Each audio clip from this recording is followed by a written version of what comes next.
Tuesday അല്ലേ അച്ഛൻ്റെ Chennai trip? അതെ.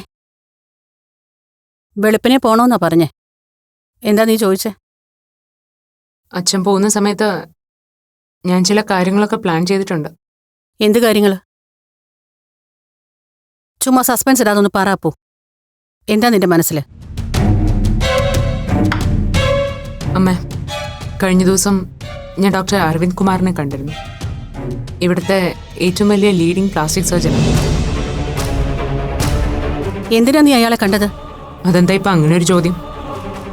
ഈ സമയത്ത് ഞാനൊരു പ്ലാസ്റ്റിക് സർജനെ കാണണമെങ്കിൽ അതിനുള്ള റീസൺ എന്താണെന്ന് അമ്മയ്ക്ക് ഊഹിച്ചൂടെ? അപ്പോ നീ എന്തിനുള്ള പുറപ്പാടാ? എല്ലാത്തിനും ഒരു സമയവും സാവകാശം വേണോന്ന് ഞാൻ നിന്നോട് പറഞ്ഞിരുന്നല്ലേ. പിന്നെ എന്തിനാ ധൃതി പിടിച്ച് നീ ആ സർജനെ കാണാൻ പോയത്?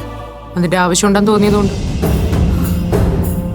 തുറന്നു പറയാലോ അമ്മ, ഇപ്പൊ VPക്ക് മുന്നിൽ ഞാനും അമ്മയും ചേർന്ന് അവതരിപ്പിക്കുന്ന ഈ നാടകം എപ്പോ വേണമെങ്കിലും പൊളിഞ്ഞു പോവാന്ന് എനിക്ക് നല്ല പേടിയുണ്ട്. ഒടുവിൽ കാര്യത്തോടടുക്കുമ്പോ അച്ഛൻ പിടിതരാതെ വഴുതി മാറുകയും ചെയ്യും. ആ അവസ്ഥയിൽ പിന്നെ അമ്മയ്ക്ക് ഒന്നും ചെയ്യാൻ പറ്റിയെന്ന് വരില്ല.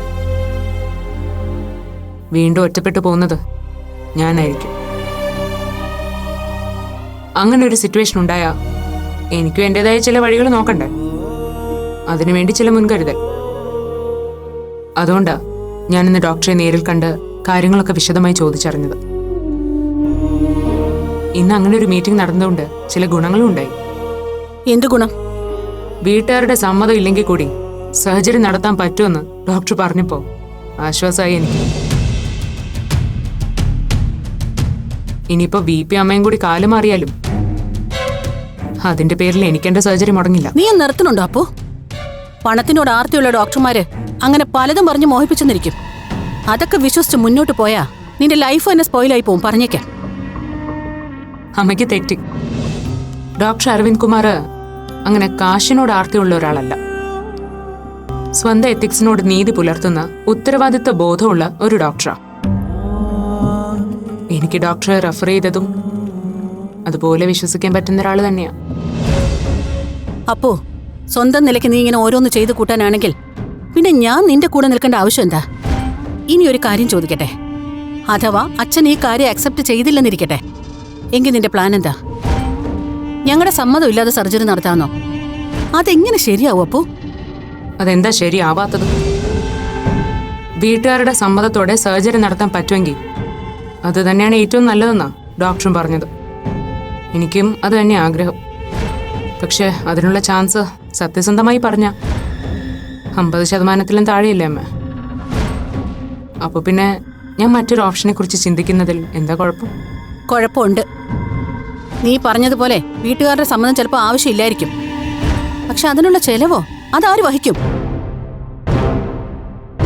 നിസ്സാര കാശ് പോരല്ലോ അതിനൊന്നും. അതിനുള്ള സോഴ്സ് നീ എങ്ങനെ മാനേജ് ചെയ്യും?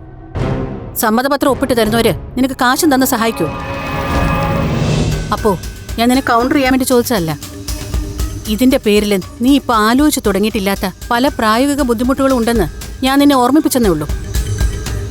അപ്പോ അച്ഛൻ സമ്മതിച്ചില്ലെങ്കിൽ ഓപ്പറേഷൻ നടത്താൻ കാശിനുള്ള വഴിയും ഞാൻ വേറെ കണ്ടെത്തണമെന്നാണോ അമ്മ പറയുന്നത്? നീ വെറുതെ എഴുതാപ്പുറം വായിക്കേണ്ട അപ്പോ. അച്ഛനെ കൊണ്ട് ഇത് സമ്മതിപ്പിക്കാനാ ഞാനും ഈ പെടാപ്പാട് പെടുന്നത്. നിനക്കറിയോ അപ്പോ, ഇതുവരെയുള്ള എന്റെയും VPയുടെയും ജീവിതത്തില് പരസ്പരം കള്ളം പറയോ കുത്തുവാക്കുകൾ കൊണ്ട് കുറ്റപ്പെടുത്തുവോ അങ്ങനെ ഒന്നും വേണ്ടി വന്നിട്ടില്ല ഞങ്ങൾക്ക്. ആ എനിക്കാണ് ഇപ്പൊ മിനിറ്റിന് നിനക്ക് വേണ്ടി കള്ളം പറയേണ്ടി വരുന്നത്. ഉള്ളിൽ കരഞ്ഞോണ്ട് ആ മനുഷ്യന്റെ മുന്നിൽ സന്തോഷം അഭിനയിക്കേണ്ടി വരുന്നത്. ഭർത്താവിനെ ഞാൻ പറ്റിക്കാണല്ലോ എന്ന കുറ്റബോധത്തോടെയാ. ഓർക്കുമ്പോ അതെന്റെ മോൾക്ക് വേണ്ടിയാണല്ലോ എന്ന് ആലോചിച്ച് സമാധാനിക്കാൻ ഞാൻ.